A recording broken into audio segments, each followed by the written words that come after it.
What's going on, guys? Army-Firedawg back again already, and in fact, this is shortly following my review of the Astell, Kern, and Beyerdynamics collaboration of the T8ie mk2s.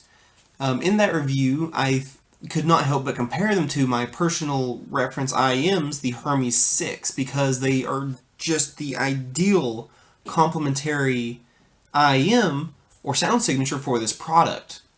Now, what I mean by that is the Empire Ears Hermes VI has just a wonderfully smooth, relaxing, and engaging, sensual almost sound signature that just it forces you to close your eyes and just relax and enjoy the musical presentation given upon you. The Beyerdynamic AK T8ie mk2s has a clinical, a very accurate, almost a reference-like sound quality to it, but it is still soft and smooth in its presentation. Hopefully this is a shorter review than what I usually do, because I have obviously reviewed both of these individually. At the end of this video there will be a link to each one on the side of the pages. Hopefully I can format that right, but we'll see. I'm getting a little bit better with this editing stuff. Let's start with the construction, shall we? And now the construction between the two, I will have to side with the T8ie mk2s. These are an all-aluminum housing. As you can see, these are an all-aluminum housing that's wonderfully built. I have no issues with this scratching, blemishing, cracking, whatever have you be. This thing is just built like a rugged tank. Now, the Empire Ears Hermes VI is built out of an acrylic, which, yes, is very durable. It's a very hard-pressed and well-polished acrylic, but acrylic can crack much easier than aluminum can. Also, it can scratch much easier. So in terms of construction, I do have to give the winner to the Beyerdynamic. Now, how about comfort? Well, this honestly has to go without a saying, but comfort has to go to the Empire Ears Hermes VI. Why? Because, of course, they are custom made.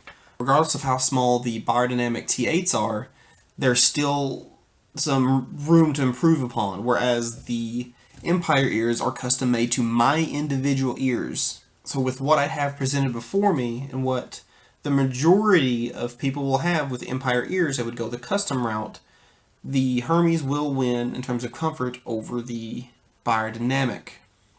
Now, in a universal only comparison, I actually will have to give the siding to the Beyerdynamic.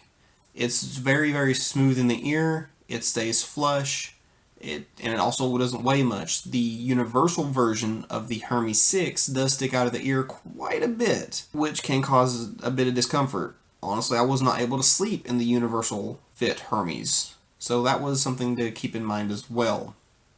So it's a toss-up. If you take the majority route, which is the custom made with Empire Ears, is what they're known for, they will be by far the more comfortable option for you. If you take the universal route, then I would go, in terms of just comfort, the Beyerdynamic. Okay, sound quality. Now this one is obviously going to be very, very subjective to the individual, but for me personally, I gotta give it to the Hermes VI. You all know what sound signatures I love. I love a warm mid-forward, mid-upper bass range forwardness, a nice roll-off on the treble range. The Empire Ears Hermes VI possesses all of that. But the bass line is still very controlled. It is wonderfully, wonderfully smooth. I just cannot help but drift away into whatever I'm listening to. If it's a YouTube video, I'm watching different playlists from random people just because I cannot stop listening. If it's Pandora, I'm listening to Pandora for hours on end. Once I have these in my ear and press the play button, the signature I like, they just keep rolling. But that is to not take anything away from the Beyerdynamic and Astell Kern, aka T8ie mk2s. The detail retrieval, though is not the best, is presented in such a way that's so smooth and just so musical, you also can't help but to listen to it for hours and hours and hours on end. It is truly, it's mesmerizing to hear. For those of you who don't have a chance to, I strongly encourage you to try and listen to this product. They outdid themselves. This is the first product to this degree that is such a clinical sound, but is still as musical as it is. It's something you honestly should experience. Alright, but as you can see from, if you've watched both reviews and also as well as this versus video, it's not really a versus, I guess it's more of a comparison. Why I truly go back and forth between the T8ie mk2s and the Hermes VI is they do complement each other very well.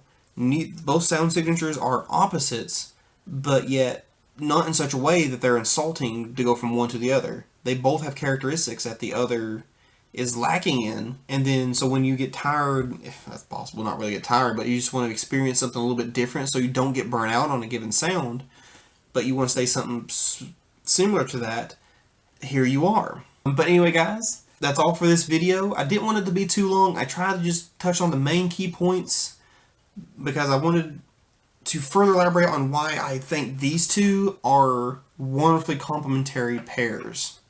If you do like the video, or if you have a further question on that maybe I might have missed in this video or the individual reviews, which should be popping up right about here, please hit me up in the comments below. I will most happily reply to every one of you as quickest as I'm able to. And if you're new to the channel, make sure you hit that subscribe button on your way out. I'd love to hear from you again and see you again come to my next one. I have a whole lot more products coming, and I've got a really nice products coming here in the next couple weeks. But as always guys, my name is Army-Firedawg. It has been a pleasure, but most importantly, and please I ask, stay safe.